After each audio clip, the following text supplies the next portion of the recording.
Autour de ce plateau, Fabien Villedieu, bonsoir, bienvenue. Vous êtes délégué syndical Sudrail et Olga Givernet nous a rejoint également. Soyez la bienvenue. Vous êtes député La République En Marche de l'Ain. Raphaël Maillochon est toujours avec nous. Service police-justice de BFM TV, la CGT, qui dans un communiqué dénonce ce qui s'est passé au siège de la CFDT cet après-midi. Fabien Villedieu, je reprends les mots du communiqué. Quels que soient les désaccords possibles, la CGT ne cautionne pas ce type d'action. Et vous alors ? Bah écoutez, en tout cas, moi je les condamne pas. Et puis franchement, très honnêtement, moi j'étais pas à l'action, hein. Mais là je regarde les images. Mais quelle violence! Quelle violence! On voit des gens rentrer par une porte qui n'ont pas facturé. On apprend d'ailleurs qu'ils sont rentrés. Voilà, quelqu'un est sorti, ils sont rentrés. Ils ont été à l'intérieur en chantant des chansons contre Laurent Berger. On dispose d'images qui peuvent être parcellaires. C'est terrible, c'est terrible. C'est terrible ces images. Moi, quand je vois ça, je me dis une telle violence. Non mais la violence, elle n'est pas là. Hein. Pardon, mais il y a des règles en France. Elle n'est pas là, la violence. Il y a des règles oui, il y a des règles en France. On est dans l'illégalité avec ce type d'action. Eh ben, c'est une action illégale. C'est une action illégale que j'assume complètement. Comme nous sommes rentrés dans les locaux de BlackRock. C'est une action pacifique. Illégal, mais attention, l'illégalité, on va pas tous en prison parce qu'on rentre dans un local, on chante 3 chansons, on fait un discours et on sort. Enfin, rien n'a été cassé, rien n'a été brûlé, contrairement à ce qui est dit. Personne n'a été molesté. C'était même. Assure qu'il y a eu des insultes et des personnes molestées. C'est normal, ils sont dans leur jeu et vous allez voir que lundi ils iront même pas porter plainte. Vous êtes un syndicat. Ils iront même pas porter plainte. Par contre, la violence, elle existe. C'est vrai qu'elle existe. La violence, elle existe contre Rachid, conducteur de train, la ligne D du RER, qui est en garde à vue depuis 24 heures. La violence, elle existe contre Irène, qui a des points de suture là, sur la tête, conductrice de la RATP, sur la ligne 9, qui s'est fait massacrer la tête jeudi 9 janvier. Oui, cette violence, elle existe. Oui, cette violence, elle est réelle. Je vois pas le rapport, pardon, mais ma question ne portait pas du tout sur ça. Le rapport, c'est que moi, quand on parle de violence, on ne montre pas ça. Vous voulez montrer des images de violence? Monsieur est spécialiste des histoires juridiques. Est-ce que j'ai parlé? Est-ce que nous avons parlé un seul moment de violence? On peut en parlé de violence. Enfin, si on me montre, et moi, si on me dit que la violence, c'est ça, ah bah... Est-ce qu'il n'y a pas une forme d'intimidation à l'égard de... alors pas forcément de la CFDT, mais de Laurent Berger personnellement? En tout cas, il y a de la colère, oui. Il y a de la colère vis-à-vis de Laurent Berger.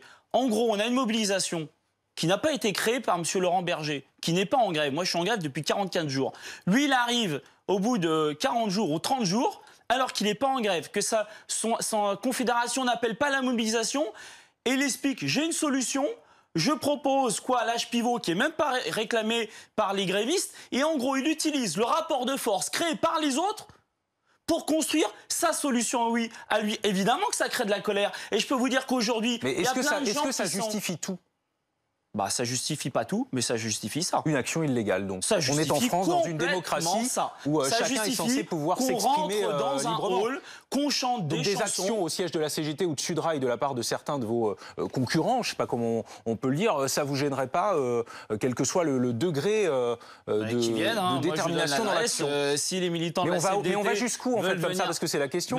Ça sert à quoi de s'opposer entre syndicats à ce point-là? On va jusqu'à des actions médiatiques. Le but, c'était quoi de cette action? C'était d'en faire parler. On parle plus du fond, vous avez remarqué. Alors on parle plus du fond, c'est pour ça que je vais essayer d'en parler un petit peu du fond, si vous voulez. Le coup, ce soir, c'est pas le but. Alors écoutez, attendez, est-ce que je peux placer un mot sur le fond Après, mais Olga Givernet d'abord souhaitait réagir. Vous êtes député La République En Marche de l'Ain. Oui, et moi je peux simplement observer qu'il y a toujours ces actions d'intimidation, c'est vraiment le mot, de pression, dont nous avons pu avoir également quelques retours de la part de mes collègues parlementaires. Moi-même, j'ai eu une manifestation hier devant ma permanence avec cette façon qui est de faire, d'être là en force quand même, de manière assez impressionnante, et puis de chanter. Alors parce qu'on chante, on peut penser qu'on est capable de faire tout et voire d'avoir de l'intrusion. Moi, je le dénonce, la CFDT, évidemment, le dénonce, et la CGT, moi, je voulais savoir si Sudrail, du coup, est-ce que vous parlez au nom de Sudrail, puisque M. Anas Kazib l'a dit, il le faisait en son nom propre, au nom des grévistes, et moi, ce que je dénonce également, c'est qu'aujourd'hui, nous avons aussi des imposteurs de la représentation, c'est-à-dire des personnes qui arrivent et qui se revendiquent de telle ou telle organisation, alors que, finalement, ils n'ont pas de mandat pour l'action qui est proposée. D'ailleurs, il est évoqué le fait de dire les grévistes grévistes et au-delà des syndicats. Oui, mais nous, la représentation syndicale, ça permet aussi d'avoir un dialogue et d'avoir des actions qui sont mises en sécurité. Alors, tout à l'heure, Anas Kazib disait, Fabien Villedieu, il est peut-être important à un moment donné, en substance, il disait, il y a la structure syndicale, puis à la base. Mais s'il n'y a pas de structure syndicale, est-ce qu'on n'aboutit pas à ce qui s'était passé durant la période des Gilets jaunes, justement, avec des violences? Depuis le début de la mobilisation contre la réforme des retraites, il y a eu, somme toute, assez peu de débordements et de violences, parce qu'il y a les structures syndicales. Bah écoutez, moi je suis bien dans mes baskets à Sudrail, mais je ne suis pas d'accord avec vous. Il y a eu énormément de violence. Enfin, le 9 janvier, je peux vous dire que ce qui s'est passé, ce n'était pas normal. Il y a des gens, des femmes, des mères de famille, des pères de famille qui se sont retrouvés en garde à vue tout simplement parce qu'ils étaient en manifestation, qui se sont fait massacrer. Irène, ce qui s'est passé, c'est très grave.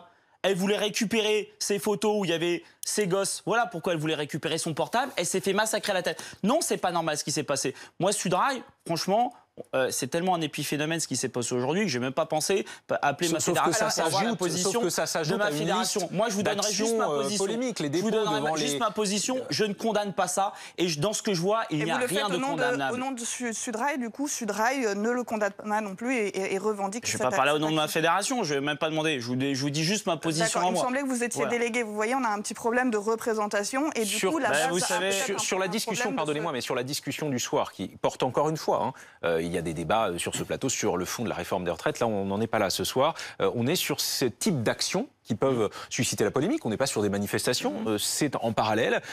Et ce qui s'est passé à la CFDT semble s'ajouter à ce qui s'est passé, par exemple, devant le siège de La République En Marche en tout début d'année. Également des actions et des initiatives de certains grévistes à l'encontre de non-grévistes, par exemple, dans des dépôts de bus de la RATP, sur des quais de métro avec, on s'en souvient, une conductrice non-gréviste insultée. Est-ce que ça vous cautionnez dans un pays comme la France où... Encore une fois, on est censé être en démocratie, en liberté. Dans un pays comme la France, où on peut manifester, mettre des milliers et des milliers de gens dans la rue et avoir un président qui ignore et qui méprise tout le monde, avoir des milliers et des milliers de gens qui sont en grève et avoir un président qui nous ignore et qui l'assume. Vous ne répondez pas à ma question. Moi, ce que je vous dis, c'est qu'aujourd'hui, la violence, c'est pas nous. Mais moi, je vous le dis, franchement. Et j'invite les gens. Donc la violence venue d'ailleurs peut cautionner, il y a des actions tous les jours. Il y a des actions tous les jours qui sont des actions pacifiques, qui sont des actions médiatiques. La preuve, c'est qu'on en parle. À faire des actions. Et oui, d'aller dans les locaux de La République En Marche. Oui, il faut assumer, madame. Il faut assumer votre politique. Parce qu'aujourd'hui, l'opinion publique, elle est contre vous. Et les gens, ils sont en colère. Et ils sont en colère. Et je peux vous dire que quel que soit le résultat de cette mobilisation, vous allez vous prendre une baffe au municipal, mais monumentale. Parce que la colère, elle est immense. Elle est immense. Oui, parce que je suis en grève depuis 44 jours, monsieur. Ça fait 44 jours que je vois pas ma femme et mes gosses. J'ai les boules. J'ai ma femme, elle n'en peut plus. Je l'ai au téléphone. Elle pleure, ma femme. Je vais perdre, je vais avoir un salaire à zéro au mois de janvier. Oui. Donc oui, excusez-moi, mais je parle avec mes tripes et j'ai beaucoup de colère. Et quand je vois ces hommes politiques qui n'écoutent personne, et qui méprisent tout le monde et qui font passer des actions médiatiques pour de la violence, oui, excusez-moi, oui, j'ai de la colère, monsieur. Je rappelle qu'il y a une conférence du financement sur les retraites. Mais il a fallu du temps quand même avant que tout cela aboutisse. Et il y a eu un temps de concertation, il y a eu un rapport de force qui s'est installé. Et une inquiétude des Français peut-être qui est née aussi de cette incertitude liée à l'absence de structure du projet qui est arrivé somme toute tardivement. Et du projet dont nous avons aujourd'hui plus d'éléments pour pouvoir nous le débattre au niveau du Parlement. Et ça, il faut l'entendre évidemment. Moi, ce qui m'inquiète aujourd'hui, c'est que ces actions de grévistes se font contre d'autres représentants de travailleurs. Donc, quand il y a des élections professionnelles, ils ont le choix entre les différents syndicats. Comment ça se fait que ces personnes-là vont s'attaquer finalement à un autre syndicat? C'est comme s'il y avait plus qu'une opposition et qu'il y avait un désaccord sur le fait de vouloir faire avancer la cause des salariés. Merci. Merci à tous les trois d'avoir accepté l'invitation de BFM Story. Il est quasiment 18h30. On vous retrouve, Céline, avec à la une, bien sûr, cette intrusion au siège de la CFDT en début d'après-midi. Oui, c'était à la mi-journée. Plusieurs dizaines d'individus se sont introduits dans les locaux. Laurent Berger, le numéro 1 du syndicat, parle sur Twitter d'une intrusion violente. Les individus ont agressé verbalement et physiquement des salariés de la CFDT, écrit-il. Nous condamnons cet acte et nous ne nous laisserons pas intimider. Guillaume Bertrand, vous êtes devant le siège de la CFDT. Quelles sont vos informations sur ce qui s'est exactement passé ?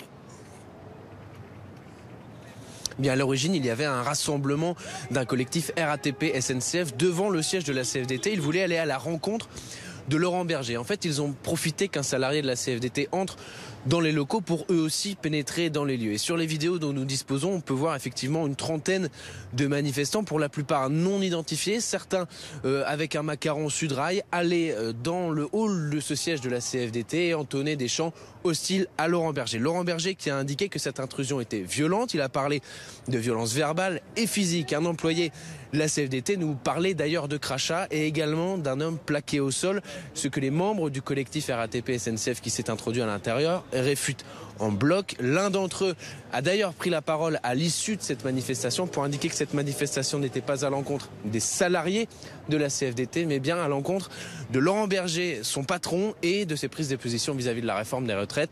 La CFDT a par ailleurs indiqué qu'elle allait porter plainte, et ce, dès lundi matin.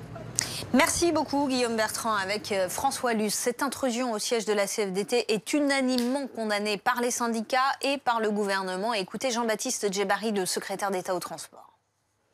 On est visiblement, de ce que j'en connais, dans des intimidations, voire des violences qui, je crois, si j'en crois ce que j'ai entendu de Laurent Berger, fera l'objet d'une plainte. Et donc la justice jugera sur les faits qui seront objectivement démontrés. Moi, ce que je dis, c'est que le militantisme politique et syndical, c'est noble en soi, mais en démocratie, il s'agit de convaincre et de ne pas s'imposer par la force. Donc les faits tels que je les connais sont évidemment tout à fait inacceptables sur le plan pratique et sur le plan moral et éthique. Autre action ciblée, ce matin, plus d'une centaine de manifestants ont bloqué l'entrée du Louvre, musée le plus fréquenté au monde, à l'appel de l'intersyndicale culture, des salariés grévistes qui demandent le retrait de la réforme.